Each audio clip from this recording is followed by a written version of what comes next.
সন্তানকে ভালো রাখার জন্য নিজের সবটুকু বিলিয়ে দিতে যিনি প্রস্তুত থাকেন তিনি বাবা। বাবার ঋণ পরিমাপ করার ক্ষমতা প্রকৃতি হয়তো আমাদের দেয়। যতদিন বাবা আছেন ততদিন মাথার উপর আকাশ আছে। পৃথিবীতে বাবা প্রত্যেক সন্তানের মাথার উপর ছায়া প্রদানের একজন ব্যক্তি।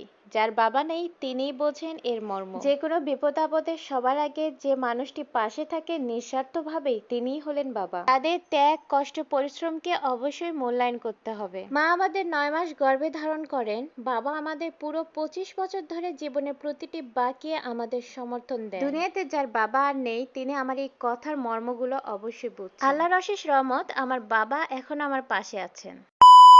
আসসালামু আলাইকুম, সবাই কেমন আছেন? ঈদ সবার কেমন কাটলো? আজকে আমি আপনাদের সঙ্গে শেয়ার করব একটা গুরুত্বপূর্ণ গল্প। একটা মানুষকে আজকে আপনাদের সামনে পরিচয় করে দিব যে মানুষটি না থাকলে আমার পৃথিবীতে কোনো অস্তিত্বই থাকতো না। আমি বরাবরই খুবই চাপা স্বভাবের, আমার ভিতরের কোনো কথাই আমি বাইরে প্রকাশ করতে চাই না। মনের কথা নিজের মনের ভিতর রাখতেই বেশি পছন্দ করি, কিন্তু আমার এই বাজে স্বভাব আমাকে একদমই ভালো থাকতে দেয় না। মনের কথা আপনজনদের সাথে শেয়ার করা অনেক ভালো, এতে মনটা অনেক হালকা হয়। এই যে মানুষটাকে আমার সামনে দেখছেন, এই মানুষের হাত ধরে আমি বড় হয়েছি। এই তো সেদিনের কথা যখন আমি ছোট ছিলাম, এই মানুষটার কোলে মাথা না রাখলে আমার ঘুমই ধরতো না। আমার প্রথম স্কুলে যাওয়া তারই হাত ধরে। কাজের হাজারো ব্যস্ততার ফাঁকেও তিনি আমাকে আগে খাইয়ে দিতেন এক লোকমা ভাত, তারপরে নিজে খাইতেন। কর্মস্থল থেকে বাড়ি ফিরে এসে আগে আমার খোঁজ নিতেন আমি কি করছি। আমি অসুস্থ হলে যার বুকের ভিতর ছটফট করতো ইনি সেই মানুষ। এই মানুষটা আর কেউ নয়, ইনি হচ্ছেন আমার বাবা। আমার বাবা একজন মাছ ব্যবসায়ী, খুচরা বিক্রেতা এবং পুকুর চাষ করেন শখের বশে। তার শখের মধ্যে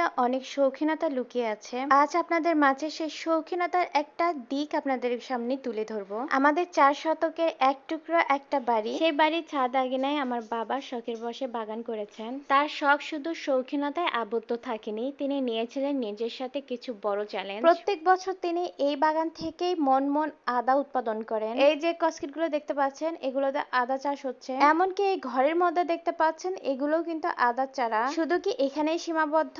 একদমই নয়। তার এই বাগান থেকে তিনি উৎপাদন করেছেন মিষ্টি আলু। বড় দুঃখের সঙ্গে বলতে হচ্ছে যে এখন মিষ্টি আলু গাছটা আপনাদেরকে দেখাতে পাচ্ছি না, কারণ কিছুদিন আগে উনি মিষ্টি আলুগুলো তুলেছেন। এরপর আপনাদের যে গাছটা দেখাতে যাচ্ছি, এটা দেখলে একটু অবাক হয়ে যাবেন। তিনি সৌদি আরবে প্রবাস জীবন কাটিয়েছেন মাত্র 2 বছর। ফেরার সময় উনি সঙ্গে করে নিয়ে এসেছিলেন 3 ফলের গাছ। দেখেন সোনার মতো জলজল করছে গাছগুলো। এর ফাঁকে একটা গাছেতে ফলও ধরেছে।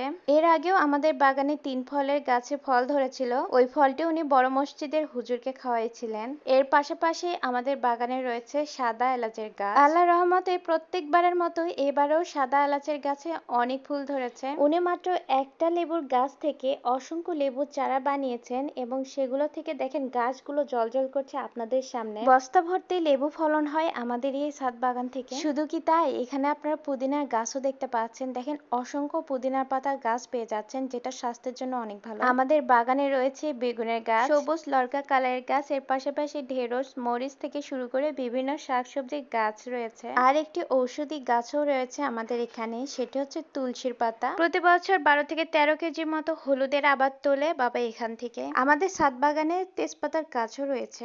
আরো কত কিছু যে রয়েছে, এত কিছু আপনাদের সামনে তুলে ধরা সম্ভব হলো না। যাই হোক গাইস, আমার বাবার একটু শৌখিনতা আপনাদের সঙ্গে শেয়ার করে নিলাম। আমার বাবার জন্য সবাই দোয়া রাখবেন, আল্লাহ তাআলা যেন তাকে দীর্ঘ নেক হায়াত দান করে। সবাই ভালো থাকবেন, সুস্থ থাকবেন, আমাদের জন্য দোয়া রাখবেন। আজকে ব্লগ ছিল এই পর্যন্তই। আসসালামু আলাইকুম।